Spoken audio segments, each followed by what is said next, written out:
Hey learners, we're on the home stretch as we finish the last of the videos in our Learning About Learning series. Before we zoom in on the last concept, success criteria, let's review what we've learned so far. We first took a look at what learning was and how human beings acquire new skills and knowledge, namely through experience, being taught, or studying. We then got all microscopic and broke down the actual physiology of what happens in your brain when you learn.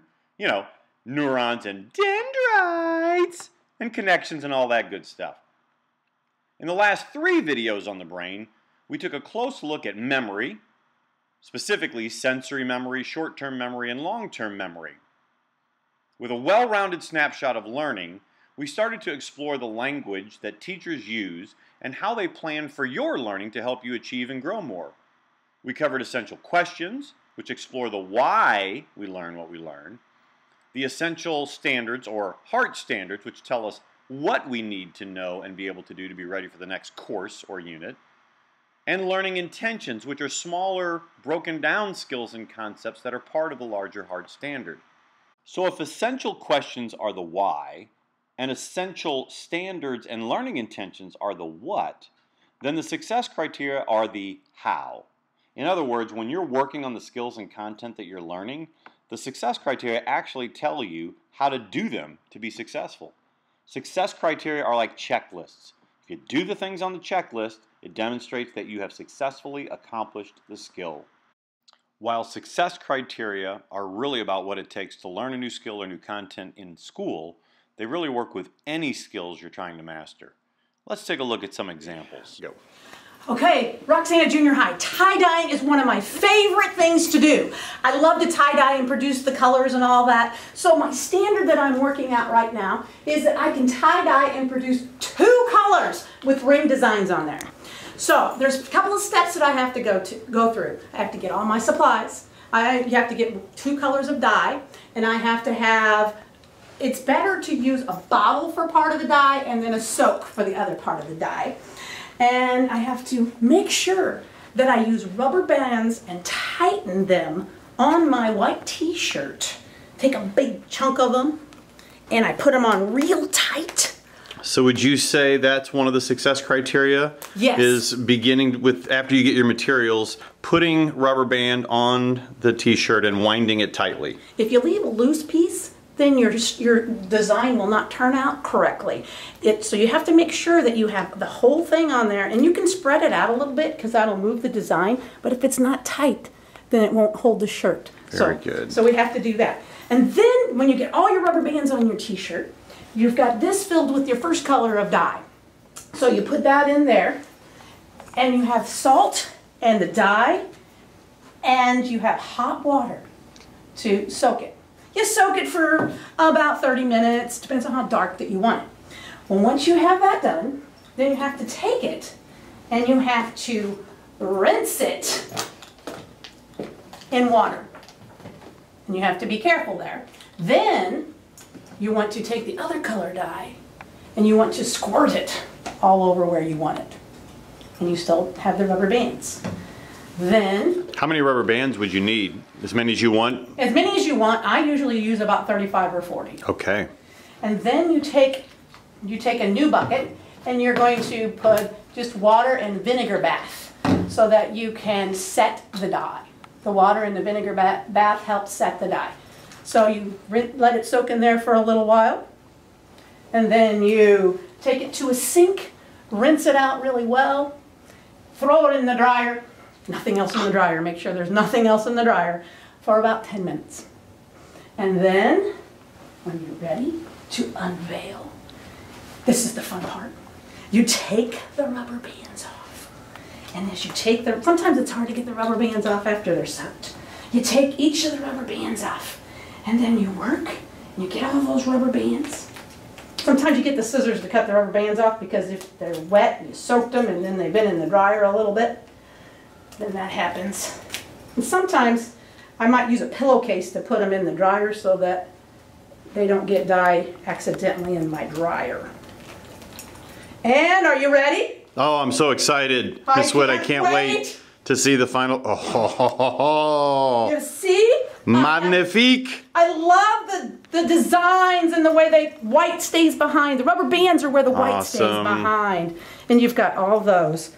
And I love my tie-dyes. Awesome. Thank you. Thank you. Once the video is paused, get with your house group. You have 1 minute to list as many of the success criteria as you can for successfully tie-dyeing a 2-color shirt. Teachers pause the video. When it's over, restart where you left off. These are the success criteria for how to hit a lib. You need 2 bases, a backspot, and a flyer. Each of them are in the correct body positions as taught in an earlier learning intention. The group dips on 1-2, drives through their legs towards the ceiling. The flyer also drives through her legs towards the ceiling.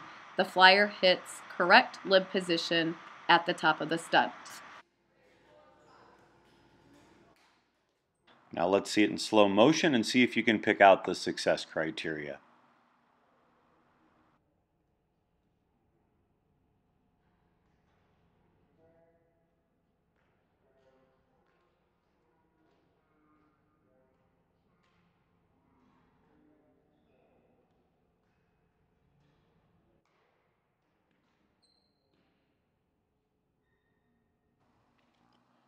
Once the video is paused, you will have 1 minute in your house group to list as many of the success criteria as you can for successfully performing a lib.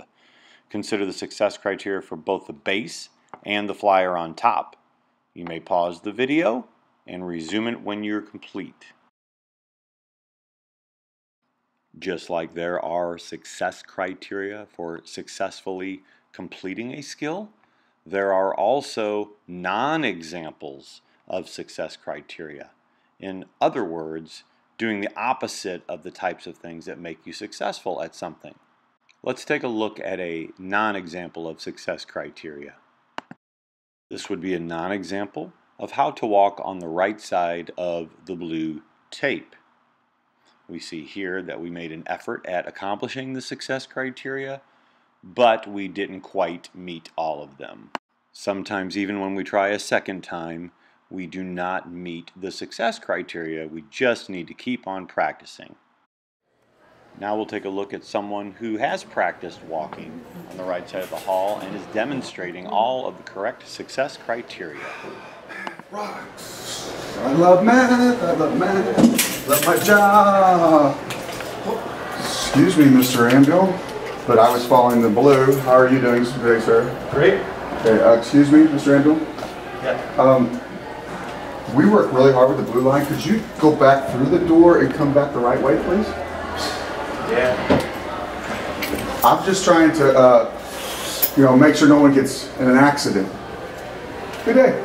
Thank you, Mr. Edwards. Have a great day, sir. You too.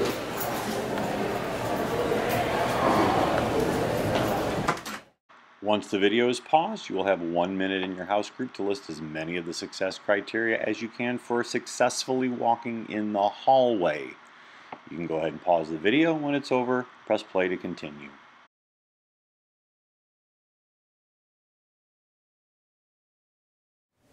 Whenever you're ready. Mrs. Lieber and I are here today to tell you how you can get perfectly straight hair. So the first step to perfectly straight hair is to use and gather all of the products that you see here before you. Step number 1 occurs when you're actually in the shower. You need to make sure that you use a smoothing shampoo. You wash your hair with a smoothing shampoo, then rinse. Next, you are going to apply a smoothing conditioner and rinse. After towel drying your hair, the next step that you must do is to spray in some kind of a leave-in conditioner. My favorite product is the BioSilk Silk Therapy. It also serves as a heat protectant spray in addition to being a leave-in conditioner. After that, I also like to use the Paul Mitchell Sugar Cream, which also helps smooth the hair before blow drying. After you have applied those products, you'll blow dry your hair. You can use a hairbrush while you're blow drying to help the process go faster. After your hair is completely dry, you want to use an iron guard. I prefer the Chi brand thermal protectant spray.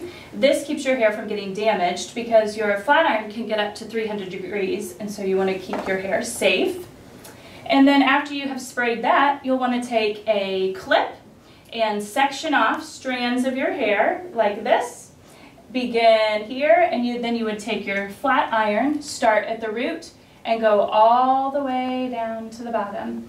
You can repeat that process until your hair is perfectly straight. Those are the steps to perfectly straight hair. And are we going to see an example of how to enact the last part of those success criteria to meet the standard of proficiently straightening your hair? We are. As you can see, I came to school with my hair straight, but Miss Lieber came to school with her hair curly. And so we are going to demonstrate for you the last few steps of the products and the actual straightening process. Now, Miss Lieber promises that she has washed her hair this morning, so those first few steps you won't see today. And slide it down until you reach the bottom. And you would just repeat this process over the entire head. So after I finish this section of hair, then I would bring down the clip and start the next section right here. Now, I did notice that you were curling your hand under as you got towards the end of the hair. Is that necessary? That is dependent upon the style that you like. I like to have mine curled under just a little bit. I did not ask Miss Libra if she likes hers curled under just a little bit. Could you maybe flip it out depending on the style and have like a little flip at the end? You can, but one thing that's for a important success to know criteria is after you have straightened your hair in one direction, whether you flip it out or you curl it under, without washing your hair again is nearly impossible to get it to reverse. So you need to make sure that you have your mind made up how you want to do it the very first time. And what about me? How do I straighten my hair? Would you like to give it a try? I think that might be impossible. All right, thank you. All right, there we go. We got one section that looks really... Once the video is paused, you will have 1 minute in your house group to list as many of the success criteria as you can for successfully straightening hair. Go ahead and pause the video and resume it for our last example after this. Alright, today we're going to do how to properly throw a baseball with the proper mechanics. We'll start with the grip. So you got your baseball. This is going to be a 4-seam grip because this is 4 seams across 4 seams right here across the horseshoe. You're going to take your 2 fingers, we call those the bunny ears, put them right across there. Okay, that's the proper grip. That's where we start at first. Okay, when you go to actually throw it, partner's going to be across from you. You want to make sure your shoulders are square to the person you're throwing to. Okay, it's okay to start with one foot slightly in front of the other. If you're right-handed, left foot's going to be slightly in front. If you're left-handed, right foot's going to be slightly in front. Make sure you always have eye contact though. Always know who you're throwing to and you can see them. When you go to throw it, your aim is from head to belly in that chest area. You want to throw it directly to them. Next, we're going to talk about actually stepping and throwing it. So when you go to throw it, you want some momentum behind it. So your legs are the most important part to throw it. If you're right-handed, you're going to step with your left leg. Okay? Just turn your body and step. Your arm, when you go to, your arm should come back. You don't want to short arm it, alligator arm it. The ball's not going to go very far. So when you go to step, you're going to step right at the person. You're still looking at them, your arm comes straight back like this. And then when you come through, your follow through should be, you're going to take it from right up here and you're going to put it right on your hip on the other side. So as an example, we're looking straight ahead, my target's there, looking at it, I step, arm goes back, and I throw.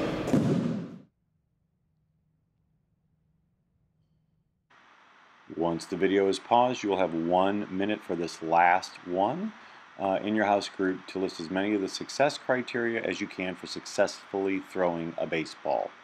When you're complete, we will have a little bit of video left to wrap things up.